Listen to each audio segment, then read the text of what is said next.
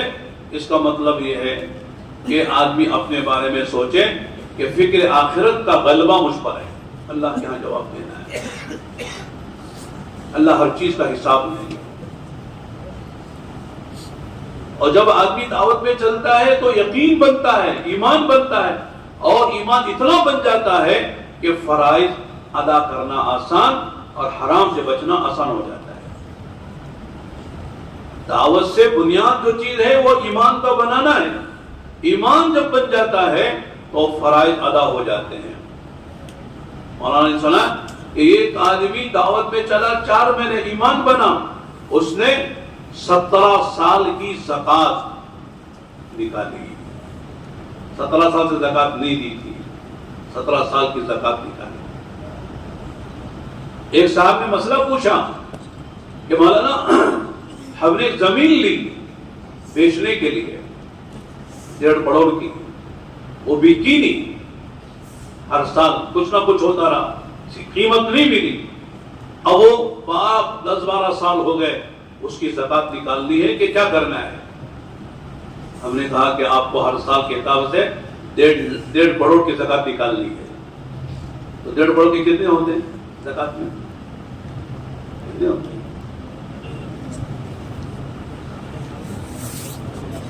1 کروڑ کے 2.5 لاکھ اور 1.25 لاکھ کتنے ہو گئے؟ 4.25 لاکھ.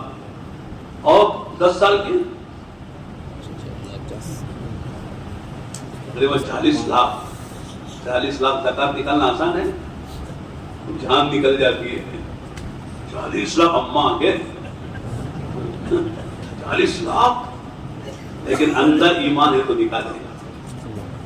40 لاکھ کیا 1.5 کروڑ دے دیا ہے، اس میں سے 40 لاکھ میں نے 12-15 سال سے زکوٰۃ نہیں نکالی.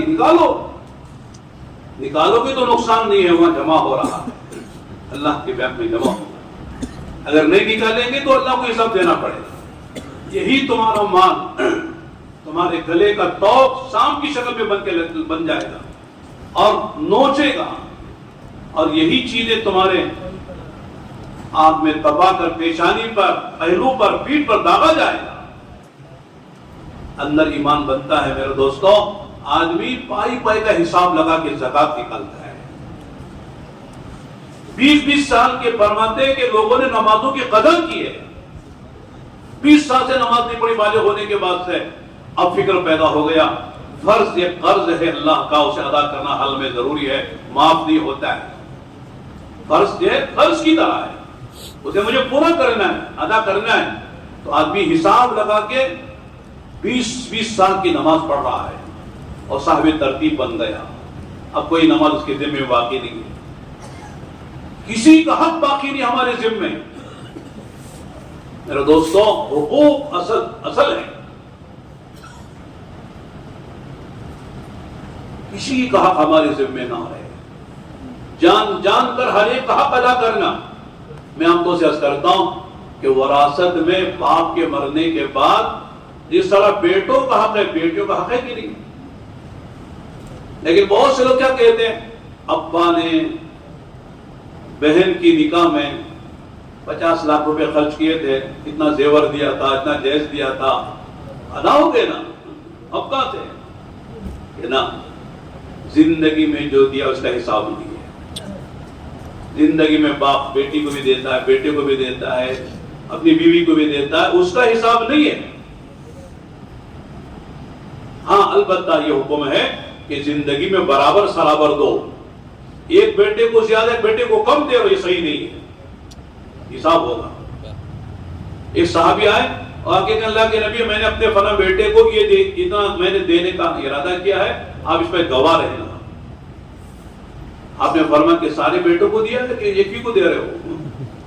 تو انہوں نے کہا حضور نہیں، ایک ہی کو دے رہا ہوں، سب کو نہیں دیا ہے۔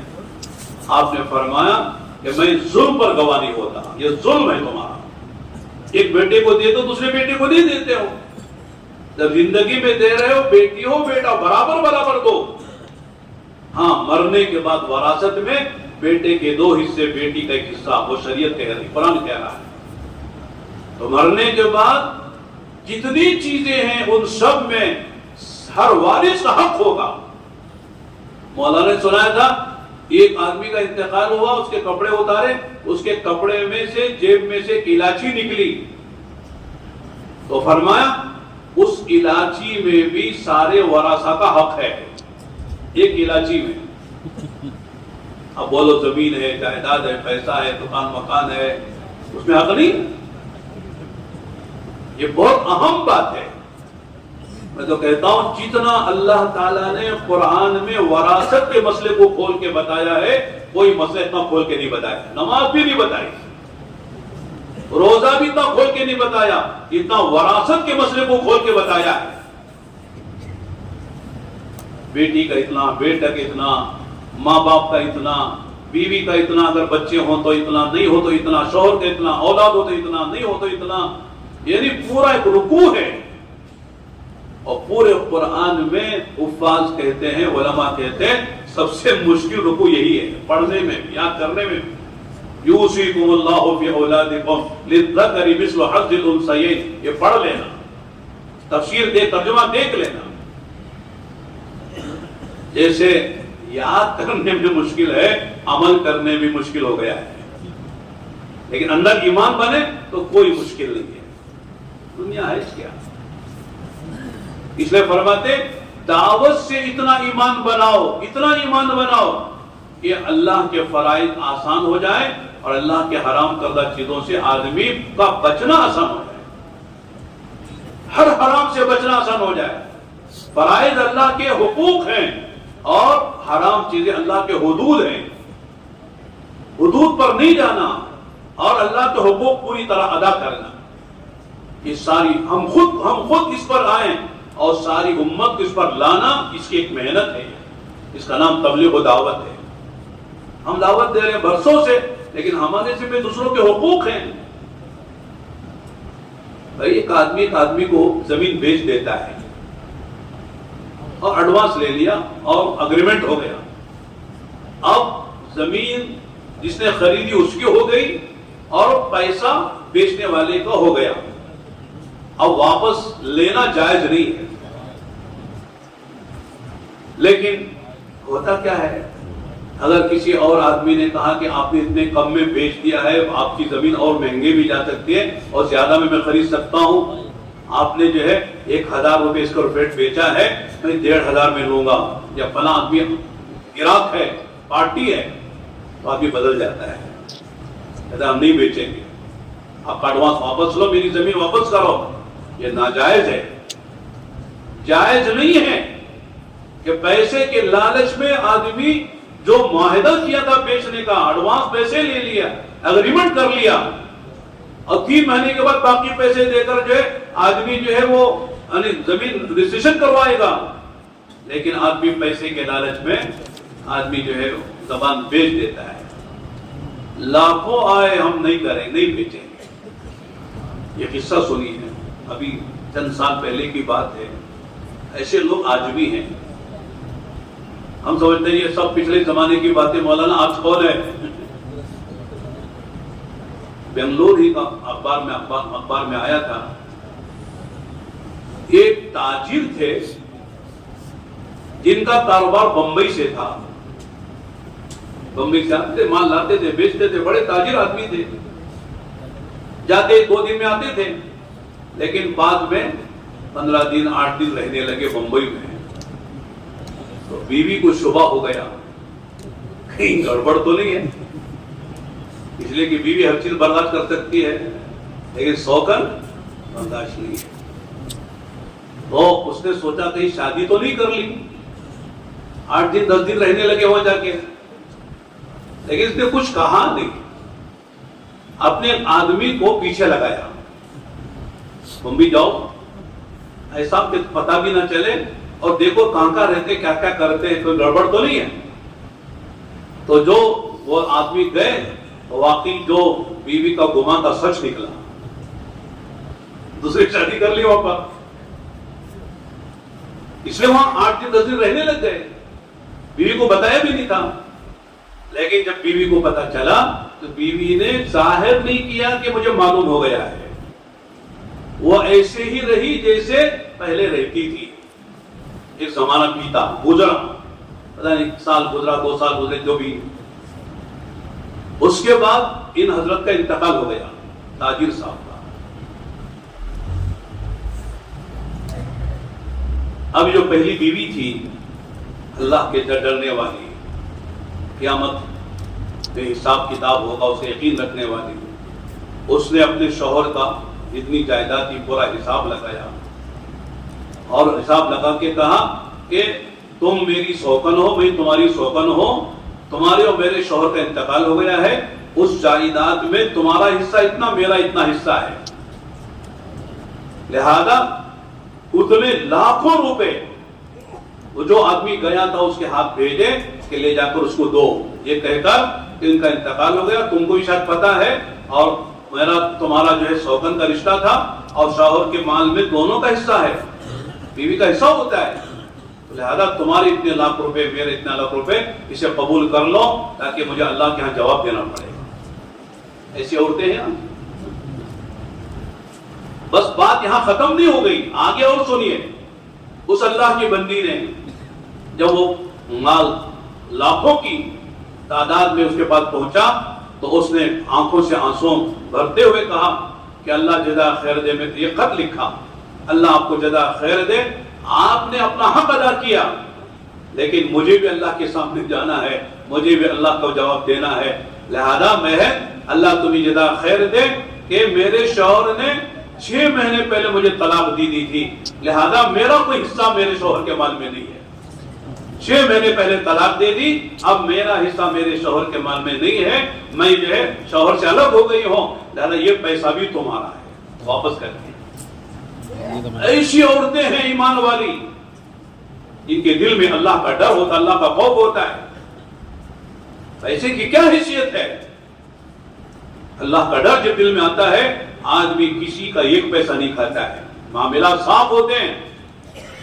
دین تو معاملات ہی کا نام ہے، معاملات گڑبڑ ہے تو پھر آدمی دیندار کیسے ہے؟ ظاہر میں دیکھنے میں نظر آتا ہے متشرع ہے، لباس بھی اچھا ہے، چہرہ بھی اچھا ہے، ٹوپی بھی ہے، مسواک تسبیح بھی ہے، لیکن معاملات صحیح نہیں ہے، وہ صحیح معنوں میں ایماندار، وہ مومن نہیں ہے۔ معاملات صاف ہونا چاہیے۔ آدمی کہتا ہے یہ آدمی انگلی اٹھانے کے لائق نہیں، اسے کہیں نہیں انگلی اٹھا سکتے، اتنا صاف معاملہ رکھتا ہے، کاروبار صاف ہے، معاملات صاف ہیں۔ حضرت عمر نے ایک آدمی کے بارے میں پوچھا تھا، آپ جانتے ہیں آدمی کے بارے میں تھا؟ انہوں نے کہا حضرت بہت نیک آدمی ہیں، بہت اچھے آدمی ہیں۔ حضرت نے فرمایا اچھا کبھی سفر کیا ساتھ میں؟ نہیں۔ کبھی پڑوس میں رہے کہ نہیں؟ کبھی کوئی معاملہ کیا لین دین کا کہ نہیں؟ تو حضرت نے فرمایا تم نہیں جانتے اس کو، تم نے شاید اس کو مسجد میں آتا جاتا دیکھا ہوگا کہ مسجد میں زیادہ آتا ہے، نفلیں پڑھتا ہے، اس لیے تم نے نہیں کہہ دیا۔ آدمی جو پرکھا جاتا ہے وہ معاملات سے پرکھا جاتا ہے۔ پڑوس میں رہ کر دیکھو کہ آدمی کتنا اذیت پہنچاتا ہے۔ سب سے زیادہ اذیت پڑوسی کو ہوتی ہے کہ آپ کا پڑوس آپ کے گھر کے سامنے گاڑی کھڑا کر دیتا ہے اور آپ کے گھر کے سامنے کچرا لا کے ڈالتا ہے، آپ کو تکلیفیں پہنچاتا ہے۔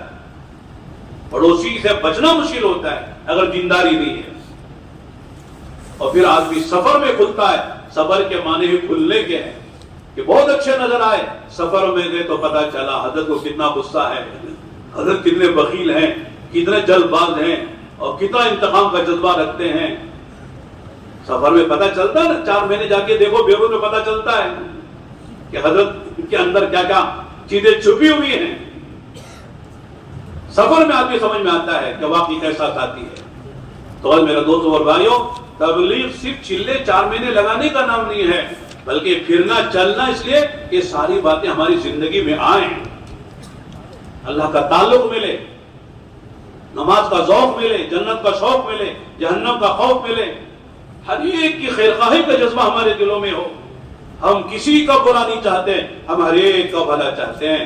ہمارا کوئی دشمن نہیں ہے، میرا نفس اور شیطان میرا دشمن ہے، باقی کوئی ہمارا دشمن نہیں ہے۔ دشمن کے ساتھ بھی ہم بھلائی چاہیں گے۔ سل من قطعک واعف عن من ظلمک واعط من حرمک واحسن الی من اساء الیک۔ جو کٹے تم سے جڑو، جو ظلم کرے معاف کرو، جو تمہارا حق نہ دے اس کا حق دو، جو تمہارا برا چاہے اس کا بھلا چاہو۔ یہ بنیادیں ہیں، اللہ کے نبی کی تعلیم کی دعوت ہے۔ تو تبلیغ و دعوت کے نام سے یہ باتیں چاہی جا رہی ہیں، اور ایسے ہی لوگوں سے اللہ تعالیٰ دعوت کا کام، ہدایت کا کام لیتے ہیں۔ اور سب کچھ کر کے بھی آدمی کچھ نہ چاہے، دنیا سے کچھ نہ چاہے، نہ مال نہ مقام، نہ جان نہ مال، کچھ نہیں چاہتے۔ ارے ہم تعریف بھی نہیں سننا چاہتے کہ آپ ماشاءاللہ بڑی قربانی دے رہے ہیں، یہ بھی ہم سننا نہیں چاہتے۔ میں آپ کو سچ کرتا ہوں کہ لاکھوں کے مجمع میں ہمارے بڑے بیان کرتے ہیں، لیکن ہمارے بڑوں کا نہ تعارف ہوتا ہے نہ شکریہ ادا ہوتا ہے۔ دیکھا آپ نے؟ ابھی ہم بنگلہ دیش بھی گئے، پڑوس میں بھی گئے، لاکھوں کے مجمع میں ہمارے بڑوں کی بات ہو رہی۔ میں سمجھتا ہوں کہ بہت سے لوگ جانتے بھی نہیں کہ مولانا ابراہیم صاحب کون ہیں، مولانا امن لاڈ صاحب کون ہیں، مولانا اسماعیل صاحب کون ہیں، فاروق بھی کون ہیں، نہیں جانتے، ان کا تعارف بھی نہیں ہے اور ان کا شکریہ بھی نہیں ہے۔ اپنی جان و مال لے کے جاتے ہیں اور جو اللہ منظور ہوتا اللہ ان سے کام لیتے ہیں۔ میں فاروق سے کہہ رہا تھا، جب وہاں ابھی پڑوس میں 108 ملکوں کے لوگ تھے اور سارے مسئلوں کو لے کر بیٹھتے تھے، اور فاروق وہی اصل پورا مشورہ چلاتے تھے اور فیصلہ بھی تقریباً یہ ہوتا تھا۔ تو میں نے کہا کہ آپ ایسے بیٹھ کے ملکوں کے مسائل کو لے کے حل کر رہے ہیں جیسے ہمارے صوبے کے ضلعوں کے مسئلوں کو حل کرتے ہیں۔ ضلعوں کے مسئلوں سے بھی آسانی سے آپ مسئلے حل کر رہے ہیں، ملکوں کے اہم اہم مسئلے، کہیں مسجد کا مسئلہ، کہیں مرکز کا مسئلہ، کہیں زمین کا مسئلہ، کہیں شورا کا مسئلہ، کہیں فیصل کا مسئلہ، کہیں اجتماع ہے، کہیں جوڑ ہے، کیا کیا مسائل ملکوں کے مسائل ہیں۔ اللہ تعالیٰ لے رہے کام، ہمارے بڑے ہم کو ایسے ملے ہیں۔ قدر کرنے کی بات ہے، ہم قدر ویسا نہیں کر سکتے اس ملک دنیا والے قدر کرتے ہیں، تعارف بھی نہیں ہے، شکریہ بھی نہیں ہے۔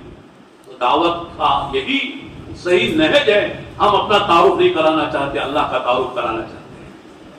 ہم اپنی بات نہیں کہتے، اللہ کے رسول کی بات کرتے ہیں۔ انسان فانی ہے، ختم ہو جائے گا، اللہ کی ذات باقی ہے، آخرت باقی ہے، دنیا ختم ہو جائے گی۔ اس لیے دنیا کا کوئی مقامی مقصود نہیں ہے، اصل تو یہ آخرت، اللہ راضی ہو جائے اور اللہ ہماری آخرت بنا دے، یہ اصل مطلوب ہے۔ اس لیے میرے دوست اور بھائیوں، جیسے کہتے ہیں حدیث کا مفہوم ہے المخلصون هم مصابیح الہدی، مخلص ہی ہدایت کے چراغ ہیں۔ چراغ سے چراغ جلتا ہے، روشنی پھیلتی چلی جاتی ہے، نور پھیلتا چلا جاتا ہے، ظلمتیں جھٹتی چلی جاتی ہیں۔ یہ کون ہے؟ جو مخلص ہوتے ہیں، وہ ہدایت کا چراغ ہے۔ جتنا اخلاص بڑھتا چلا جائے گا اللہ تعالیٰ اتنا ہدایت کا کام لیں گے، اور پھر اللہ تعالیٰ آگے بڑھتے چلے جائیں گے، قربانی میں آگے بڑھ جائیں گے۔ اور پرانا وہی ہے جو قربانی میں آگے بڑھے، تقاضے پیدا کرے، تقاضے پورا کرے، تقاضوں کو لے کے آگے بڑھے۔ یہ نہیں کہ صاحب میرا تو 4 مہینے لگ گیا تھا گزشتہ سال، اب 4 مہینے میرے نہیں ہیں، 2 سال پہلے میرے ملک میں وقت لگ گیا تھا، اب ملک کا میرے پاس وقت نہیں ہے۔ ایسا نہیں ہے، جتنا لگا لیں گے وہ ہمارا ہے، جتنا چھوڑ کر جائیں گے وہ دنیا والوں کا ہے۔ ہمارا وہی ہے جو ہم نے لگا لیا۔ اور میرے دوستوں، یہ کام اللہ نے ایسا دیا ہے کہ آدمی کر کے چلا جائے گا، اور قیامت تک جو ہوا ہے اس کا ثواب اس کے نام عمل میں جاری ہو جائے گا۔ اندازہ لگاؤ حضرت مولانا الیاس صاحب رحمۃ اللہ علیہ کو کیا مل رہا ہوگا۔ ایک آدمی نے کام شروع کیا، پوری دنیا میں، دنیا کے ہر بر اعظم میں، ہر بر اعظم کے ہر ملک میں، ہر ملک کے ہر شہر میں، ہر قوم میں، ہر طبقے میں اللہ نے کام جاری کر دیا۔ سب کام لے کے چل رہے ہیں، اور ہمارے بڑوں سے لے عرب علماء خواص ایسے آگے بیٹھتے ہیں جیسے ہمارے سامنے ہمارے تعلیم بیٹھتے ہیں۔ عربوں کو چلانا آسان ہے، عرب کسی کی بات مانتا ہے، لیکن ہمارے بڑوں کی بات، کہ آپ ہمارے اساتذہ ہیں، ہمارے بڑے ہیں، ہمارے مشائخ ہیں، آپ جس طرح کہیں گے جو کہیں کرنے کو تیار ہیں۔ اتنی بڑی بات اللہ نے ہم کو دے دی ہے ہمارے بڑوں کی وجہ سے۔ اس لیے میرے دوست بھائیوں، اس وقت تقریباً جو ہے کافی ملکوں کے اجتماعات بھی ہیں، جوڑ بھی ہیں، ادھر آسٹریلیا، فیجی، نیوزی لینڈ، پھر Indonesia, Malaysia, Thailand, Singapore, یہ پورا مشرق کا علاقہ، ادھر پورا یورپ کے جوڑ ہیں، امریکہ کے جوڑ ہیں، افریقہ کے جوڑ ہیں۔ ہر جگہ تقاضا ہے جماعتوں کا، مردوں کا بھی، مستورات کی جماعتوں کا بھی، ہر جگہ تقاضا ہے۔ اور ماشاءاللہ ابھی ہمارے پورے صوبے کے ہر ضلع کے اجتماعات ہوئے عمومی، اور دوسرے دن فجر کی نماز کے بعد ماشاءاللہ قرآنوں کے جوڑ ہوئے، اور قرآنوں کے جوڑ میں ماشاءاللہ ہمارے اکثر ساتھیوں نے بیرون کے ارادے کیے، 4 مہینے ہم جائیں گے، مستورات کی جماعتیں 2 مہینے لگائیں گے، چلنے کی مستورات کی جماعتیں بنائیں گے۔ ماشاءاللہ ساتھیوں نے ارادے عزائم کیے۔ ظاہر ہے میرے دوستوں، صرف ارادے عزائم، ارادے کی حد تک ہو تو کام نہیں ہوتا ہے۔ آدمی کچھ مشورہ کر کے پروگرام بنائے، ترتیب بنائے، اللہ سے مانگے، تو پھر اللہ تعالیٰ راستے کھولتے ہیں۔ ہندوستان کی جماعتوں کی ہر جگہ مانگ ہے۔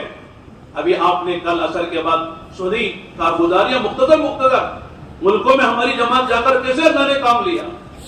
ابھی جو جماعت مفتی سعود کی گئی تھی عمان اور قطر، ان سے میں نے بات کی، واپسی کی بات میرے تھی تھی، تو میں نے عرض کیا کہ دیکھو کتنی خوش نصیبی کی بات ہے، عرب آتے تھے عجم میں کام کرنے کے لیے، اللہ تعالیٰ عجمیوں کو عربوں میں کام کرنے کے لیے بھیج دیا۔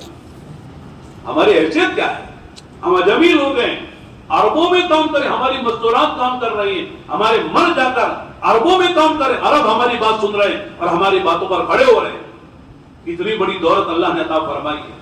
اس لیے میرے دوستوں، پوری دنیا کے تقاضے ہیں، لہذا اس وقت جو بات عرض کرنی ہے وہ 4 باتیں، 4 تقاضے ہیں۔ ایک تو ہے کہ ہمارے وہ تمام ساتھی جو 4 مہینے ملکوں میں لگا چکے ہیں، وہ نیت کرے ملکوں میں 4 مہینے جانے کریں انشاءاللہ۔ ملکوں میں جانا ہے 4 مہینے کے لیے، اور جو مستورات میں چلہ لگا چکے ہیں وہ 2 مہینے کی مستورات کی جماعتوں میں انشاءاللہ ملکوں میں جانا ہے۔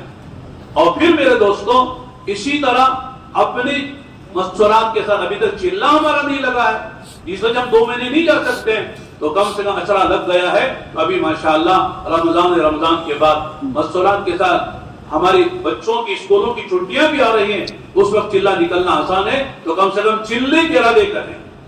تو اس طرح میرے دوستوں، یا آخری درجے میں ہے کہ 4 مہینے اپنے اگر ہمارے نہیں لگے اب تک، تو 4-4 مہینے اپنے ملک میں مشورے سے لگانے کے ارادہ کریں.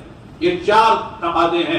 4 مہینے بیرون ہیں اور 2 مہینے مستورات کے ساتھ بیرون کے ہیں، یا مستورات کے ساتھ چلہ ہے، یا یہ بھی نہیں ہے. تو 4 مہینے اگر ہمارے نہیں لگے ہیں یا باہر نہیں جا سکتے، لگ چکے تھے نہیں جا سکتے، تو دوبارہ 4 مہینے انشاءاللہ اپنے ملک میں لگائیں. پورے ابھی فیض الہی میں ہم لوگ تھے کہ پورے ملک کے تقاضے ہیں. ایسا کرناٹک کی بنگلور کی جماعتیں ہمارے یہاں